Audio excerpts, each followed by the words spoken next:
I have all the respect in the world for Muggsy Bogues as a basketball player, man. The way the way that he was able to survive in the league amongst giants, comparatively to him, he was only 5'3", the shortest player in NBA history. I believe he holds the record for the best assist turnover ratio in NBA history. Okay, for a stretch there with I think he broke into the league.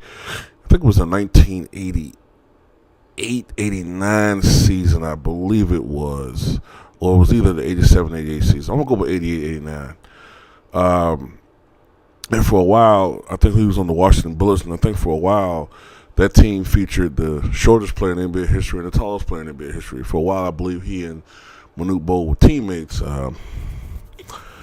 And yes, I know, technically speaking, the tallest player all time now is George Mirasan, but essentially they were the same height, 7'7".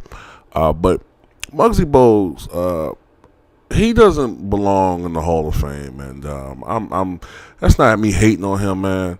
Like there's always like people who are like, questionable picks, but Muggsy Bogues does not deserve to be in the Hall of Fame, man. I mean, he doesn't. And that's not hating. It's just the numbers supported, where he was ranked as far as on a yearly basis by his peers and by coaches. At no point in time during his career was he ever considered even a top 5 point guard in the league. I don't even think there was a period of time, whether it was a year, he was even a top 10 point guard. I think at his best, what was he putting up, like 11 points, 9 assists? Maybe one year he might have been like the 10th best point guard in the league.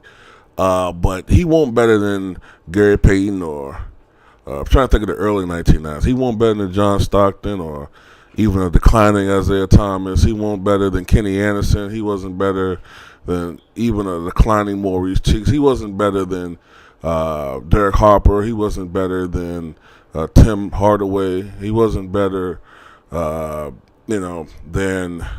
Mookie Blaylock. Especially by the mid-90s. He was not. So it's like, for him to even be nominated is, I'm sorry to say it, man, but it's a joke. Okay, it's a joke. I mean, like, look, the Hall of Fame is supposed to be the Hall of Fame. There's already guys in the Hall of Fame that are questionable. It's starting to become the Hall of very good and the Hall of popular and well-liked. And this is considering that it's not just the NBA is concerned. It goes into collegiate play and career and all that aspects as well, because it also includes coaches. But no, Muggsy Bogues is not a Hall of Famer. My thing is this: why, if Muggsy Bogues is nominated for consideration, he's not elected, he's just a nominee.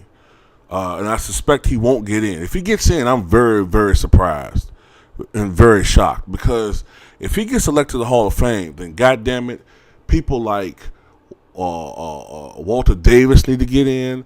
People like Tom Chambers need to get in. People like Terry Cummings need to get in. You see what I'm saying? Like, if you're gonna put him in, if you're lowering the bar that low, then shit, certain other people need to get in. Maybe Derek Harper. I mean, if you're lowering it that low, tell me what you guys think.